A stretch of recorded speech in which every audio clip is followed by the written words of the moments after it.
Welcome to today's live as part of JM Financial's Thrive Initiative. I'm Puja Dave. I look after CSR with JM Financial Group. And with us, we have Ketaki Natekar, Senior Counselling Psychologist. She will touch upon a very, very significant topic in today's time, that is lessons beyond the classroom, mentorship at work. Once again, welcome. Ketaki is an expert in counseling and employee well-being. And today we are excited to deep dive with her into why mentorship matters and how it can change the way we work and we grow. When we think of learning, we think of schools, we think of textbooks, but often some of the most powerful lessons are taught by our mentors in our life. Isn't it, Ketaki? Do you Absolutely. somewhat agree I to it? completely agree with you, Pooja. So that's something that we would like to learn with you today. And I'm sure both Yes, of us have enough that we can share with our work experience, with our life experience, and audiences, Mr. of course, Doctor. will be happy to understand and also share their views on this. Absolutely. Yes. So maybe we can start with this, Pooja. Who in your journey so far, in your life so far, in your career so far, have there been mentors that you have met? And what role, how have they sort of helped you shape the next steps? Such a lovely question, Ketki. After longest ever time, probably I can go back to my early days. I passed out my post graduation was in 2000, and my first job, this was way back in 2000 2001, and till date, every time I have somebody in my personal or professional life, this is something that I always remember. One of my earlier managers, he used to head corporate communications department, and I was part of this particular department. As usual, young, enthusiastic at that age, and you want to give your best in your job, and you think immediately passed out from institution, and sometimes you know everything, and the knowledge that my institute gave me was both practical as well as academic knowledge. And every time, since I look after CSR, when I used to go to the field and come back and prepare a note on that, prepare a report on that. In my institution, it was taught that anything you see in the field with your stakeholders, be it a rural segment or be it an urban segment, you need to come back and you need to report. Now, report here means report that talks about the psychosocial element, and it also talks about the time element. I Correct. used to prepare that report, take back to my manager, a very senior manager. He was the head of communication, so you can understand he was in his 40s. And the moment he sees the report, I got at least 100 reds on that. And that was the era when computer was not so much prevalent. So he used to take that copy, he used to sit with a pen and keep doing red. And initial 3-4 months was too much of trouble for me. Thinking, I mean, sir को कभी मेरा कुछ चीज अच्छा ही नहीं लगता है. But Ketki, 4 months, 6 months, 1 year, when I used to see those reds, I also used to see the way he used to put those reds. He was always in a very sweet word called Munni, असं नाही करायचं. असं लिहायचं. It was never about like, what is this? Don't you know this? No, that left such an And impression that on makes such me. a difference. Such a difference. One, the word Munni, because it gives a lot of comfort and warmth. Two, Absolutely. those red marks, which could be a red flag for you, bring you down, actually turned out to be a lot of learning for me. From those Definitely. 100 marks, red marks, probably I came down to 50, 40, 30, and somewhere 10. That kind of a mentorship left a lifelong imprint on me. Today, I'm sure if my team members are listening to me or my stakeholders are listening to me, they will so much relate to me, because every time a script comes to me or every time a note comes to me, my sir comes back to me. And it's the same And you're treatment to correct. him. Same Yeah. treatment. So that's what I feel the role of a mentor is. Absolutely. No, I completely agree. That's exactly what a mentor and why we should seek out mentors, and why probably they're not just restricted to classrooms is because one, learning never stops. So you're always sort of improving. So you may not be developing academic knowledge after a point as much through formal structures, but you are definitely developing so much of your character, your personality traits, work ethic.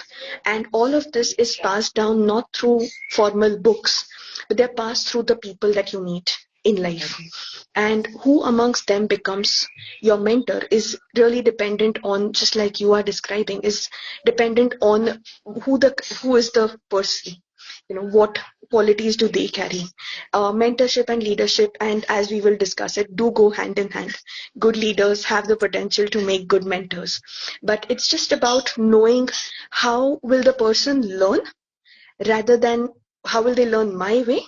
That really makes a difference between somebody who's a hardcore just a teacher versus somebody who can mentor you, somebody whose lessons you'll remember for life.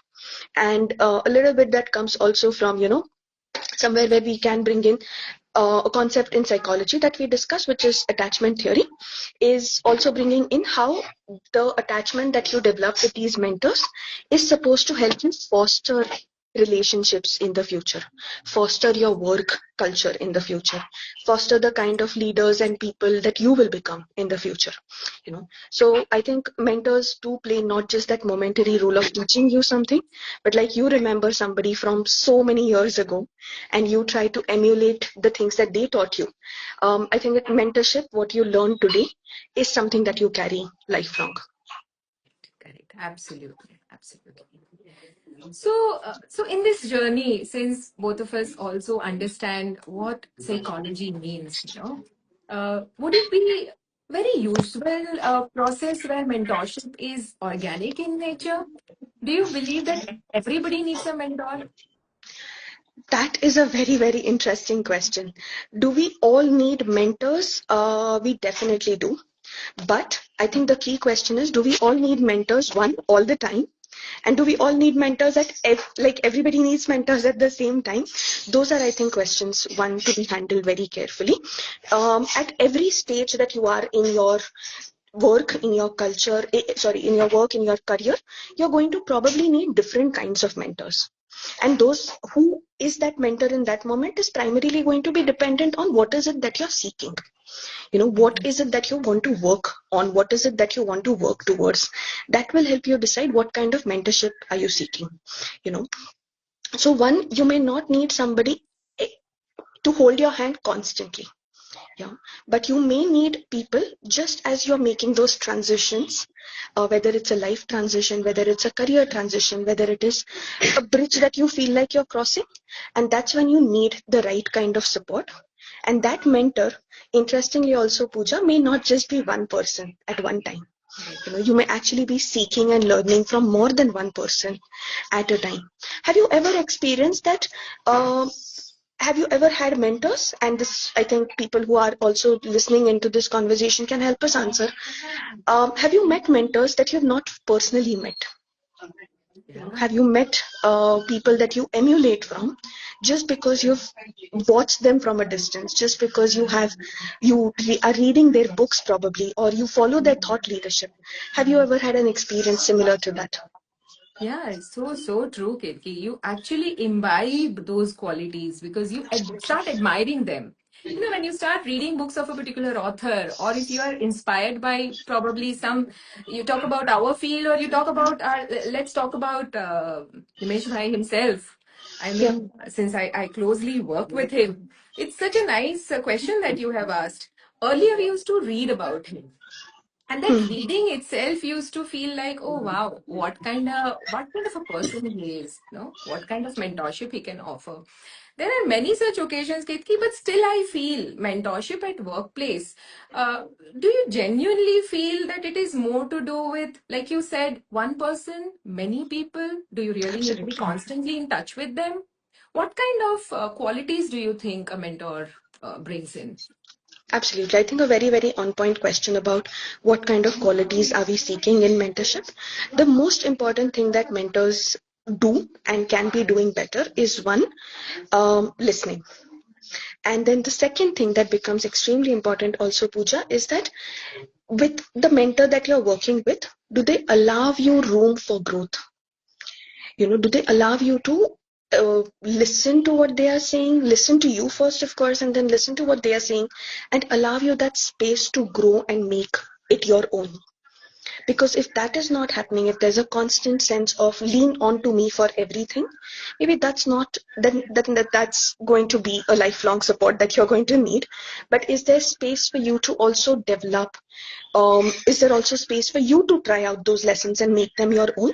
That truly will make a difference in the kind of mentors that you should be seeking. Yeah.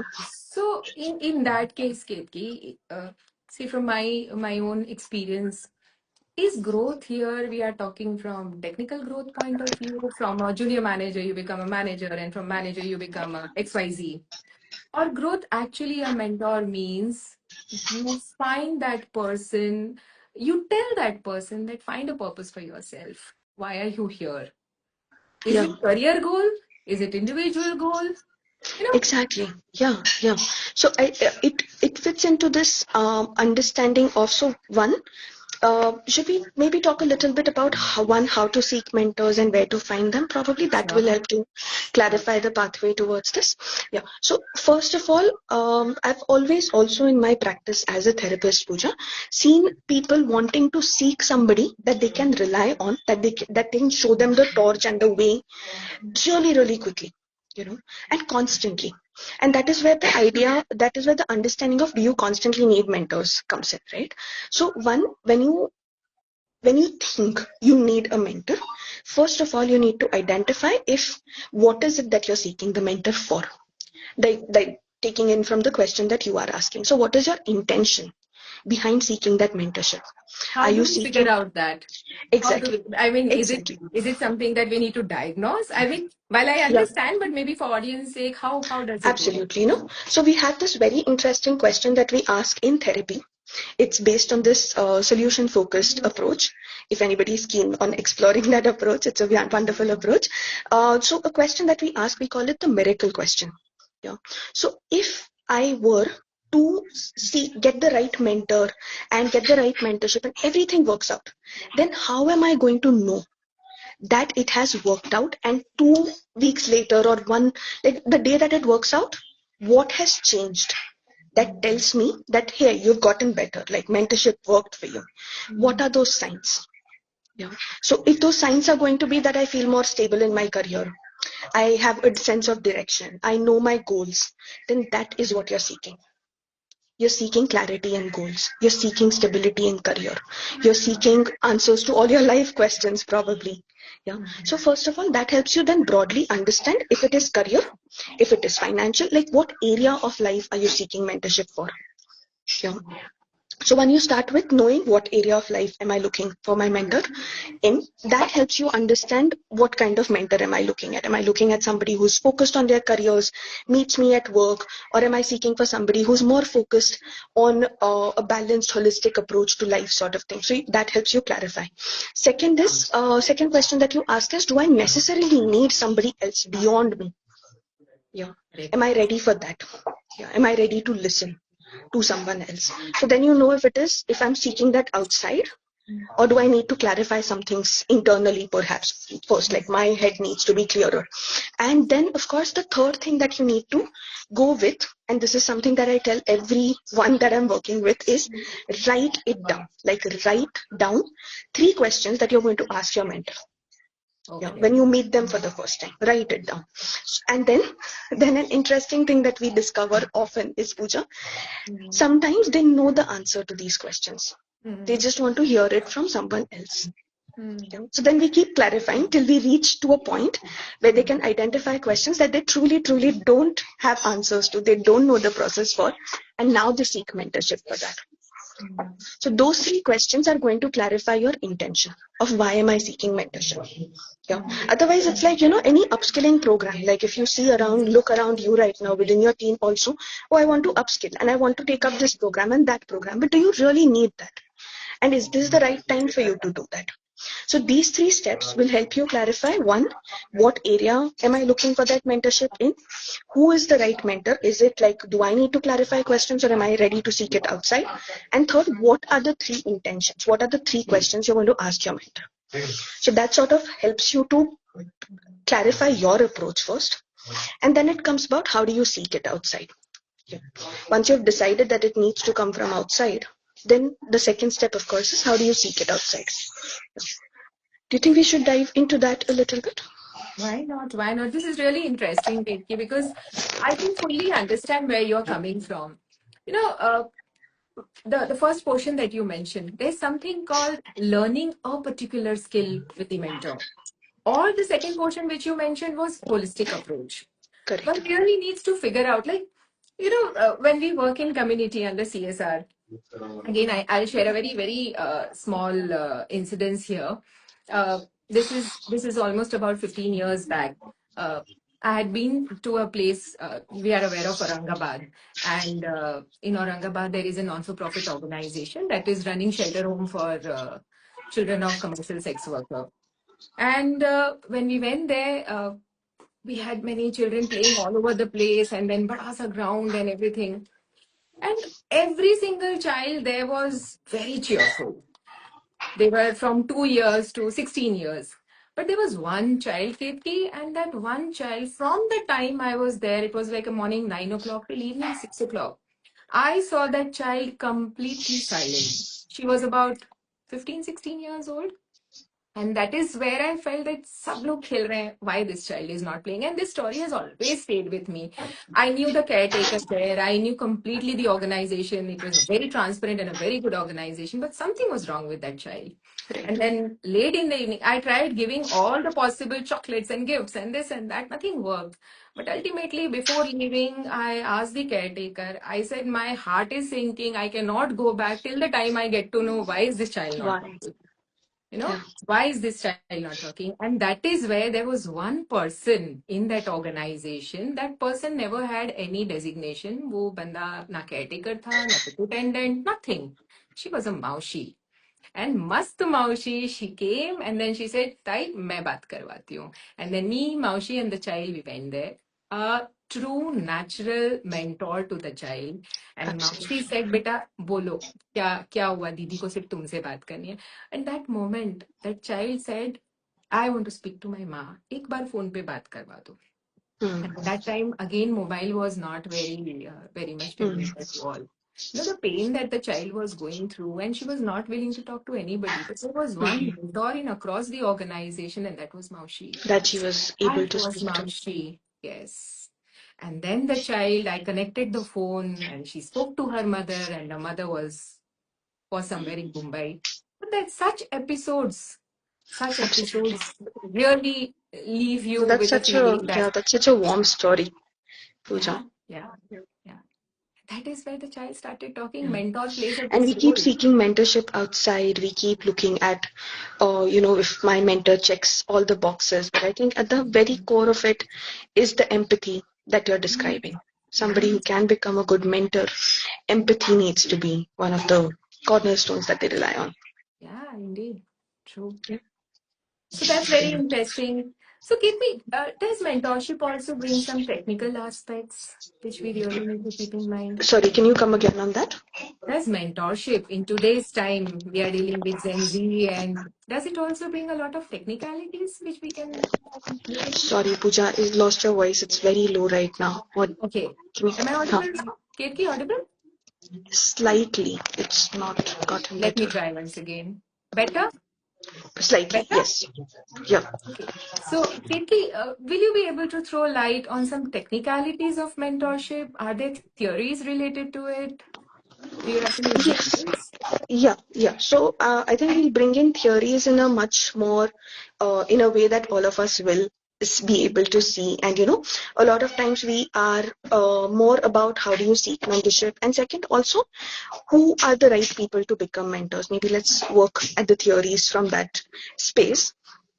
So the first thing that becomes with mentors is the ones that we are going to maybe dismiss, Pooja, are going to be the ones who are not like us, the ones who we feel like, maybe this is not for me. But I would like to sort of refer to this very interesting example in pop culture from, if you've looked at the mentor in Kung Fu Panda, Mm-hmm. who's a very age-old turtle. Mm-hmm. Turtle, tortoise, I'm not sure of the difference, but it's one of them.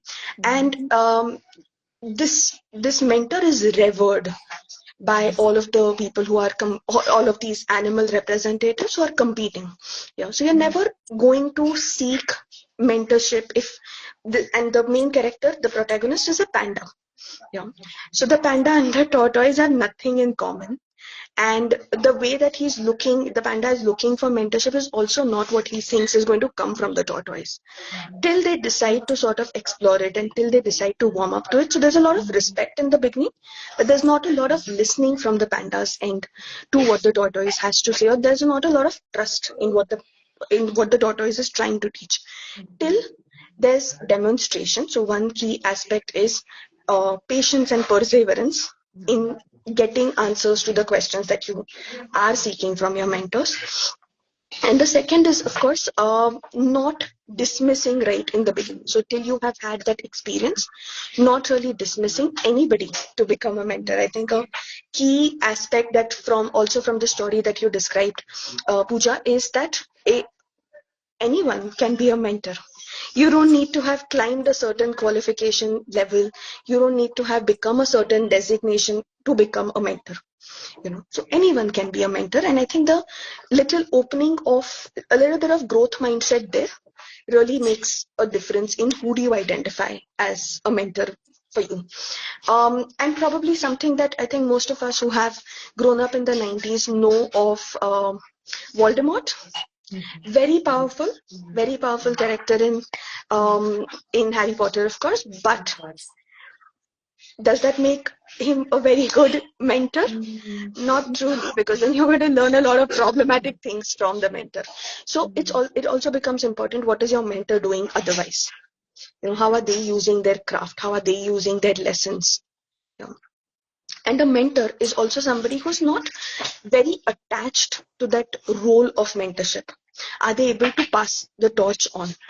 Like we see with a lot of Marvel heroes, they're ready to pass on the torch to the next generation of sorts of leaders, allowing them to take up the role of mentorship and not just sort of treating it as something that puts them on a pedestal and makes them feel like, we now hold and bear that torch.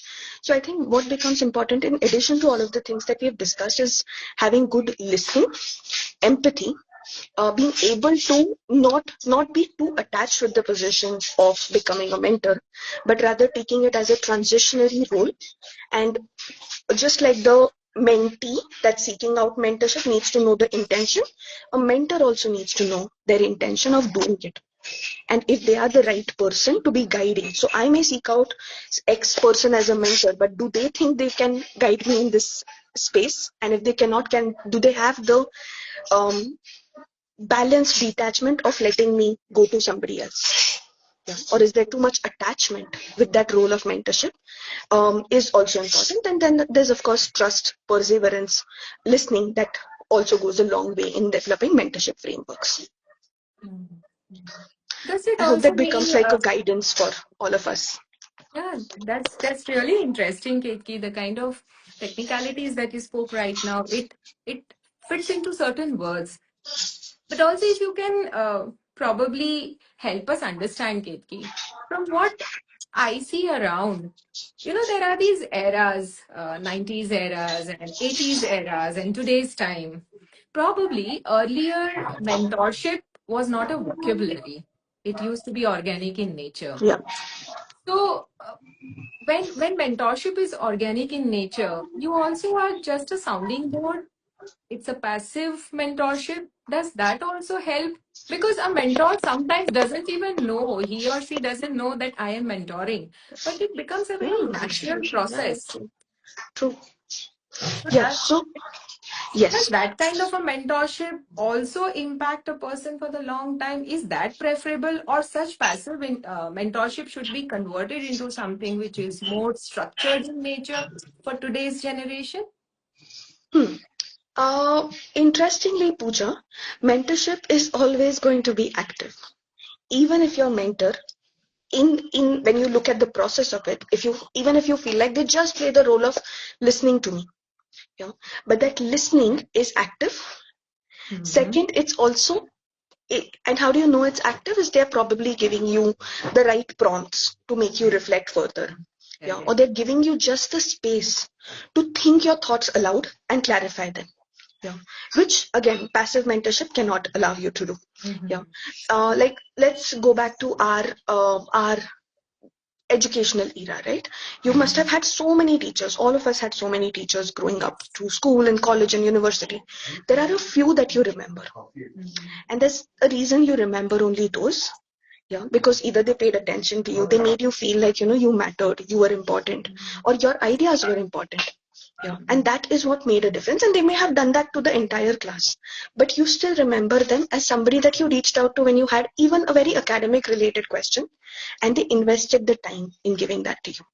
Yeah. So it may not always look the same. You're absolutely right about that. So not all mentorship needs to look like coaching, where you sit down and you're making frameworks and you're sort of formulating ideas and making career plans or just plans in general. But it will always be active. And you will know the difference. Like you will know that my mentor really listens to me, cares about me, and is invested in my journey. That is what is going to truly make the mentorship effective. And like you mentioned, we need to know very clear goals, like you are interested in a skill mentorship, career mentorship, or holistic Absolutely. mentorship. Yep. Yep. That's important for us. That is definitely very, very important. And like we discussed, the miracle question can get you there. It can help you answer what am I seeking this mentorship for? The other question that can also help is, and when you've done that, like when you've answered for yourself, do you also think we have this sort of, servitude sort of mindset sometimes, Pooja, where Mm. I know maybe I've now clarified that why do I seek mentorship, but I'll just go to a person that feels right, but not have the courage to ask them that, hey, this is what I'm seeking. Can you help me?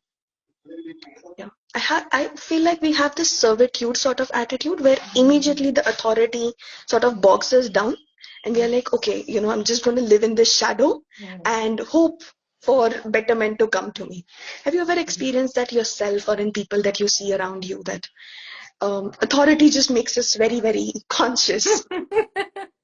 No, not sure whether this incidence can be quoted as what you said. But interestingly, Ketki, one of my team members, uh, since I personally believe JM is a culture where you don't police people. You know, when I saw JM's expense policy when I came on board about 9 years back, it is a one-pager expense policy, right? I have worked with couple of very decent companies, best of the companies in the country, and they had some 5, 6 pages of expense policies. When I came here, I read, and one question I had with my HR person, with my controllers team was, बस इतना ही है, इसके कोई annexures नहीं है. The beautiful answer he gave was, Puja, JM Gujarati mein he said, આપણે બધા ઉપર વિશ્વાસ રાખીએ. Means our policy is more to do with trust. We don't have annexures.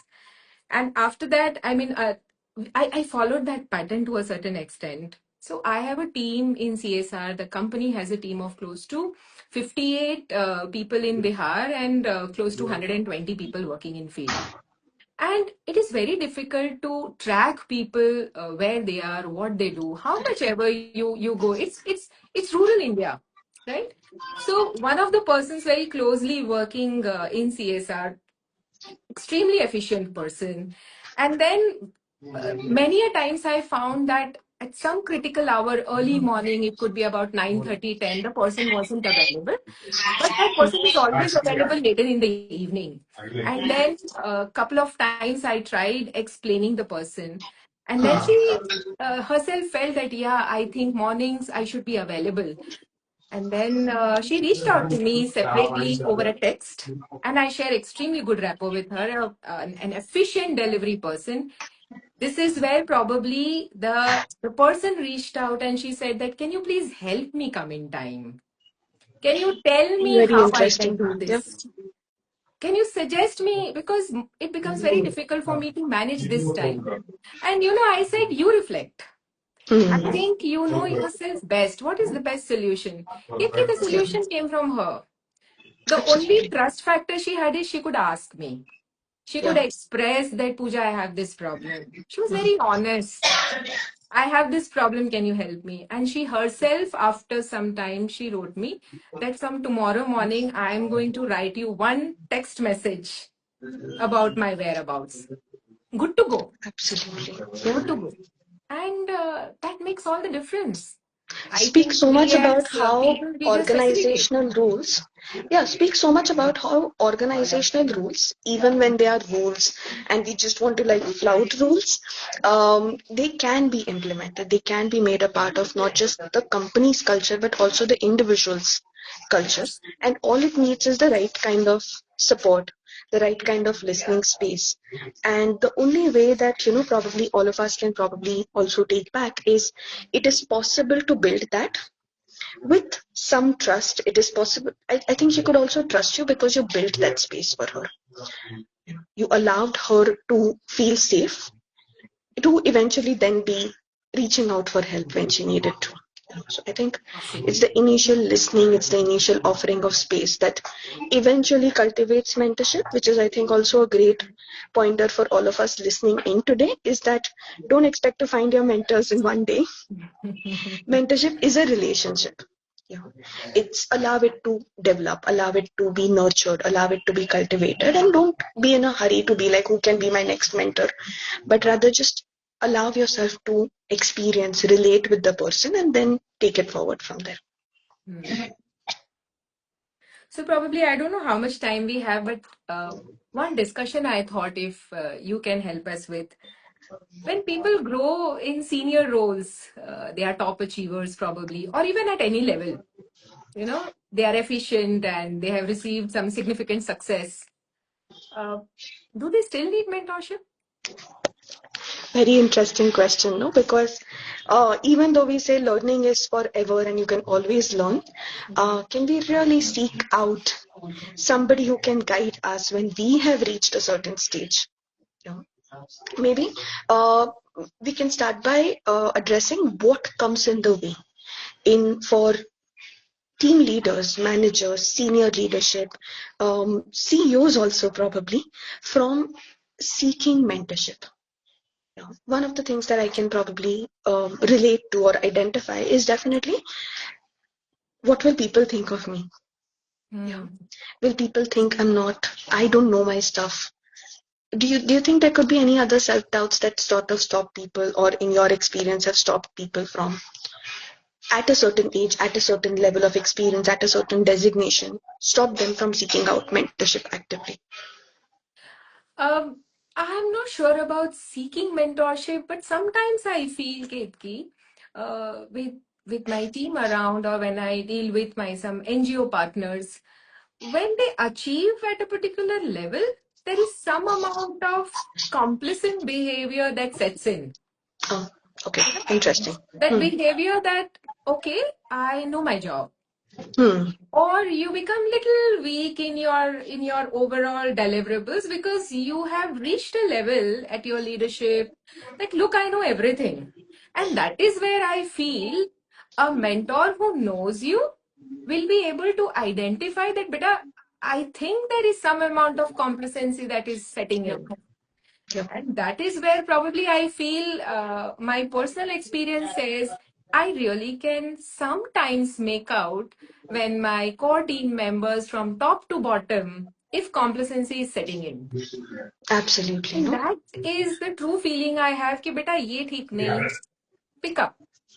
And pick up in a manner that explain me what's going wrong. Explain Exactly. me where things are going wrong. Let's jointly handle this. And the Hmm. best thing is we prepare, like you said, Acha, these are the things, come back to me.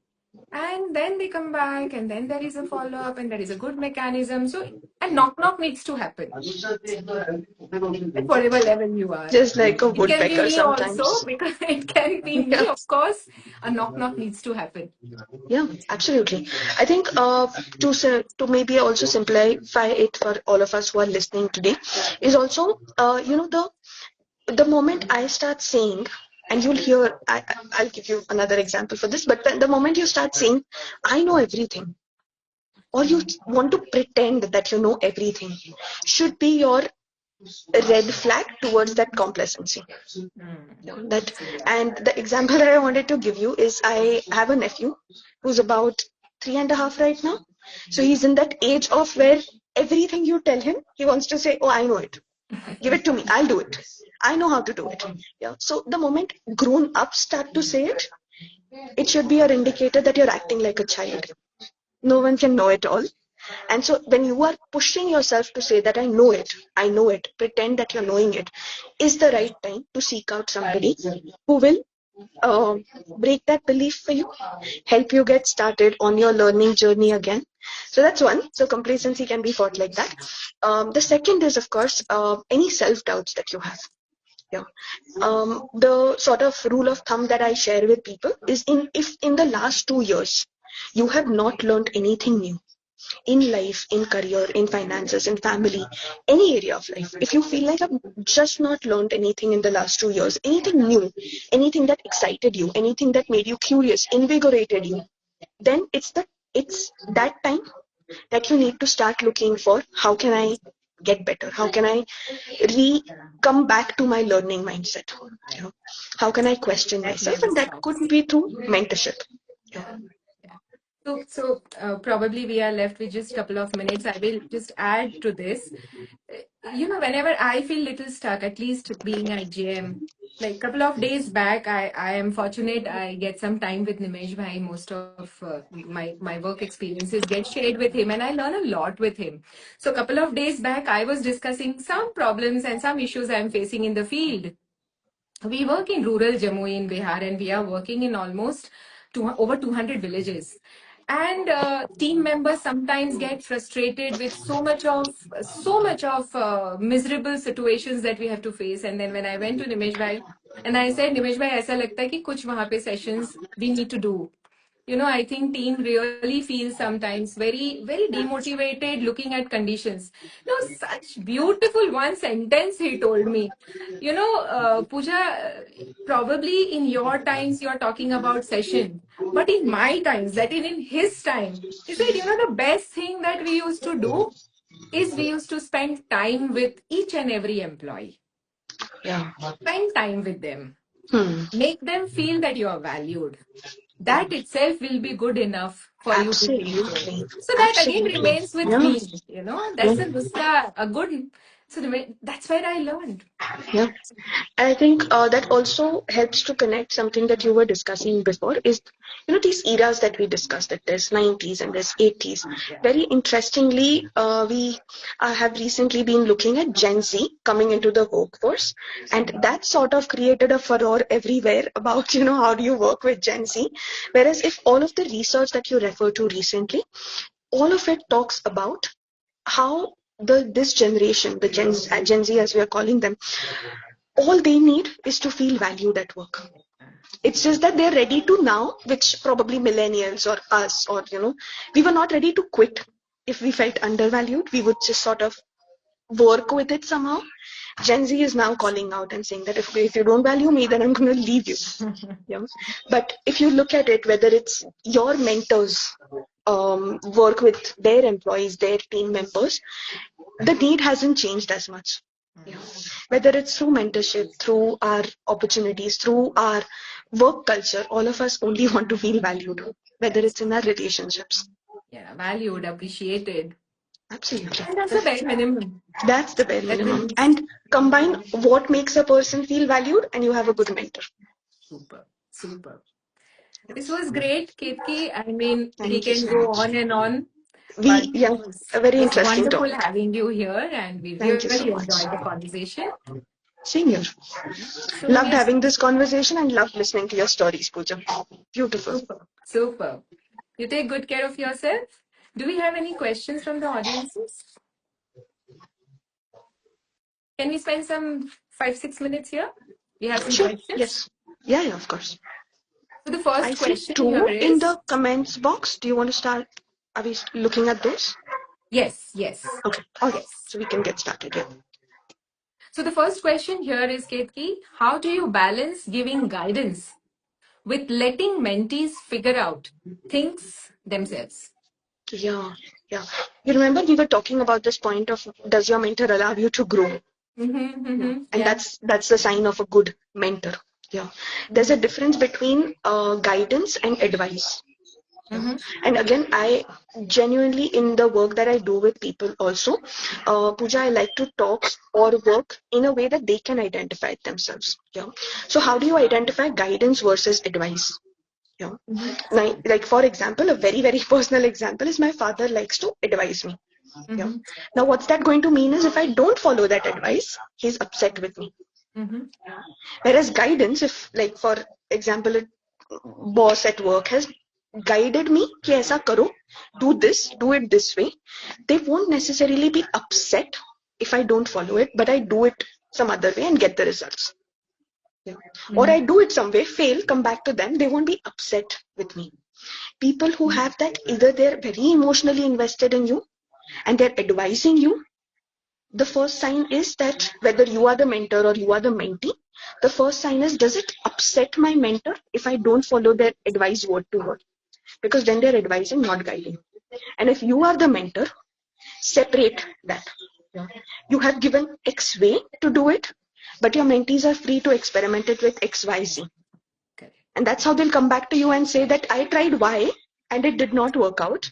And then you can sit down with them to figure out why Y did not work out. Agree. So True. To add to this, probably advice is something which is very freely available. absolutely. Probably it should only be given when asked for. Yeah. Otherwise, it's Also not. not a very Granting good it is sign in not mentors, no? required. Sorry? Yeah, also not a very good sign in mentors, no? If they feel the need to advise. Mm-hmm. Because then you are giving them one way, expecting them to do it only that way. Is my mentor really growing if they just want me to do something the way they have suggested? That's really a question to ask. True. True. Yeah. Agreed. And the second question is, what's the best way a mentor can stretch someone out of their comfort zone without overwhelming them? There Without is. overwhelming them. No, that's going to be tough, right? Because everybody's comfort zones are different. Everybody's when they can get overwhelmed feels different. Yeah. So the initial few times might be trial and error.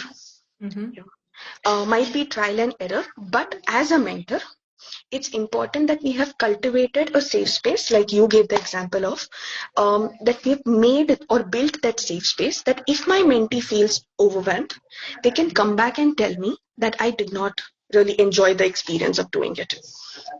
Because yes, we are maybe pulling people out of their comfort zone, but it still needs to be enjoyable, invigorating, curiosity driven.